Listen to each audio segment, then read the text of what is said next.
Well, hi everyone, and welcome to another special edition of VLGA Connect. Every so often we get the opportunity to chat with someone who's making a difference in the public sector, and we've spoken to most of the commissioners in the public sector in Victoria, but we haven't talked to the Local Jobs First Commissioner. We're going to fix that right now. We've got Greg Wilson, who's the acting Local Jobs First Commissioner, to tell us a bit about the role and things that perhaps people in local government aren't aware of about what the Commission is doing. Greg, welcome to VLGA Connect.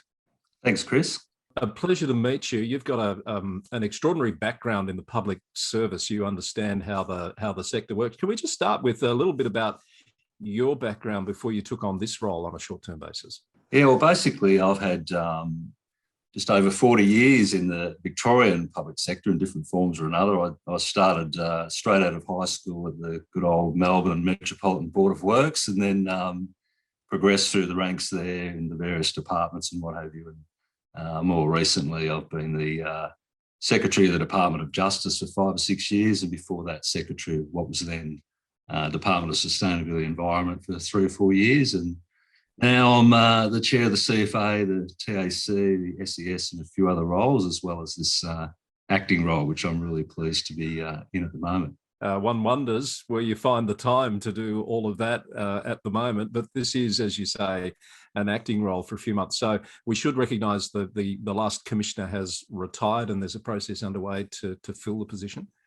Yeah, Don Matthews, he was the inaugural commissioner. So the role was created in August 2018 with the Local Jobs First Act, which essentially combined, if listeners would recall, they'd certainly be aware of the Victorian Industry Participation Policy, which was 2003, and then the Major Project Skill Guarantee Initiative, which was 2016. So the Local Jobs First Act effectively combined those two and said the Local Jobs First policy, and then that created the role of the Commissioner, to advocate for the policy, to promote it, to do monitoring and compliance and a range of other things. So Don Matthews was the inaugural chair, but as you mentioned, he's now retired. So I've stepped in for a few months to help out, but I'm really enjoying it. It's a great role to have, and it's a really, really worthwhile purpose. So yeah, enjoying it. So tell us a bit about the purpose of the commission, and who are the stakeholders that you're mostly looking to influence and engage with? The Commission's role is to actually, as I say, promote the policy and ensure compliance with it. So I guess we start with the overall policy. So the intent there really is to, in a bigger picture sense, to grow local jobs, to grow local industries, and to do that by basically giving them a fair go at actually applying for tenders and making sure state government agencies, which is the coverage of the policy, are aware of local capability and all that sort of stuff. So it's so that's the kind of intent of it, or the objectives. And the Commissioner was created really to give that a bit more oomph, for want of a better expression, just to make sure that the government's quite serious about compliance with the policy. So there's a couple of, I guess, for my point of view, there's a formal role in actually advocating for small, medium enterprises. And then there's a sort of awareness role of actually dealing with all the various government agencies to make sure their procurement people, the major projects people, the people running tenders and so on, are aware of the policy. Unions have a strong voice at the table as well. So it's interesting, do roundtables and so on. We've had one with steel fabricators or others, unions and small businesses together, really keen to actually promote the policy and achieve its objectives of local jobs and building that competitiveness in our local industry. So it's great to see that sort of alignment. So they're the sorts of people that I'm engaging with, as I say, just to promote the awareness of the policy and then who's who and how they could navigate their way through some of those government processes and so on. I note that I think next month it's 3 years since the Commissioner actually took office. How do you, as a Commission, measure the impact you've had over those 3 years, Greg? Yeah, we have a 3-year strategy, and as you can imagine, as a new organisation, so the remit only starts with projects that actually, the tender process kicked off after August 2018. So it's kind of been the immediate focus of what we're trying to achieve is really awareness and advocacy and so on. As I say, unions, small, medium enterprises and the government agencies, so they actually understand the policies, producing things like model contracts and industry development plans and what have you. So it takes a little while for projects to be up and running until you then get into that phase of monitoring and measuring and auditing, because of the long lead times, particularly in some of the major projects. But we now have over 100.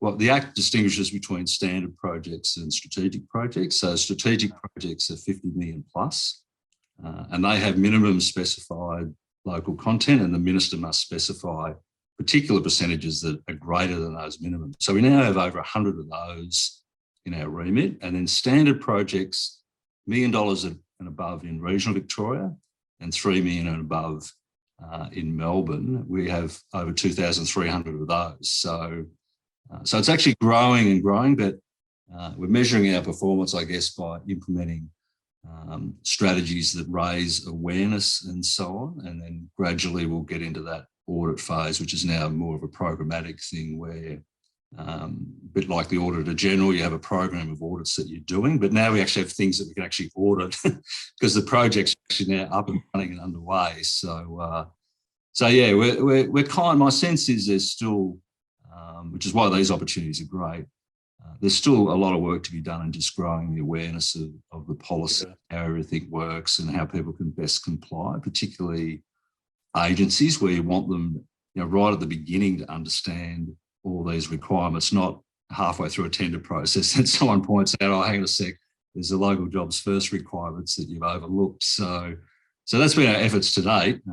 But, so far so good. It's been very constructive. What about from the local government perspective, Greg? As you know, local government, they deliver a lot of projects, they employ a lot of people. Most have, targets for providing for local businesses and to generate activity in the local economy. Is local government covered under your remit? No, it's not. So it's basically state. I think it's agencies under the Financial Management Act, the public sector agencies under the state government. I guess my experience in many years in the state government with local government is that most local government actually would fully embrace the policy objectives. Like as a place-based organisations that are, they have the economic development imperatives. They want to see local industry grow. So my sense is that local government's not formally under the remit, but they're actually, from my experience, embrace the policy objectives that we have. So it may be more of, what we can do for local government in terms of resources and things like that to help them actually pursue those objectives. So there's the website, Local Jobs First, one word, at vic.gov.au has things like model, like say, for example, the requirement to have, tenderers must have a local industry development plan. So they've got to show the government agency how they're going to grow local jobs and involve local industries and, percentages of local content. Those model kind of plans and things like that are on the website. There's all sorts of other guidance in terms of schedules that state government agencies would put in tender documents to prescribe local content, things like that. So, and there's things there like examples of projects and stuff like that local government might find useful, and all the contact details and so on. If anyone wants to get in touch with my office or the department, those details are there as well. I think that's a really great suggestion to be able to share those resources because, as you say, local government would absolutely embrace what you're trying to achieve at a much broader level, and are often challenged by this need to serve locals and challenged by the boundary of what do you describe as local. For you, I guess the definition is more statewide is local. Would that be right? It's Victorian, and similarly, I find there's an awareness thing for all the different state government agents like TAFEs and hospitals and all sorts of things, but also some of the small, medium enterprises, trying to navigate your way through all the various government opportunities and things like that. They don't have the big resources of some of the top tier construction firms, so there's a role to play there. So I'm finding a lot of value add in this role is actually just joining up the dots a bit and making people aware of various opportunities and how things work, and happy to do that for those in local government that are interested as well. The impact of COVID, Greg, does that in a way sort of help you achieve what you're trying to do, because there's less movement across state borders and less certainty around, where people are going to be able to move? Yeah, well, it's certainly been a big impact on things like supply chain, logistics, and those things. And I guess different industries have different impacts, but you certainly get the sense, particularly just from our own knowledge, privately, the building industry, for example, and trying to find a bit of structural pine anywhere. It's like it's just seems to have gone crazy. So, right. that may actually help in a way, Chris. But I suspect, I don't know, the overall impacts on employment and things like that. It's just been a pretty tough 18 months, hasn't it? Absolutely, it has. Yes. Greg, you're acting in the role. I think your term is I think you're due to finish this month, aren't you? So I know it's not your announcement to make. There'll be an announcement about a new commissioner shortly, but what's going to be next for you, do you think? Well, I think I'll just head back to my various board roles and things like that, Chris, and see what comes about. And of course, if with recruitment processes, they may take longer, and I'm more than happy to stick around in the role and do my bit to help with the achievement of those local jobs first objectives. Greg, there's an enthusiasm in your voice I can hear for this role. So, I think that's a bit infectious. So thank you for sharing some of that with us today.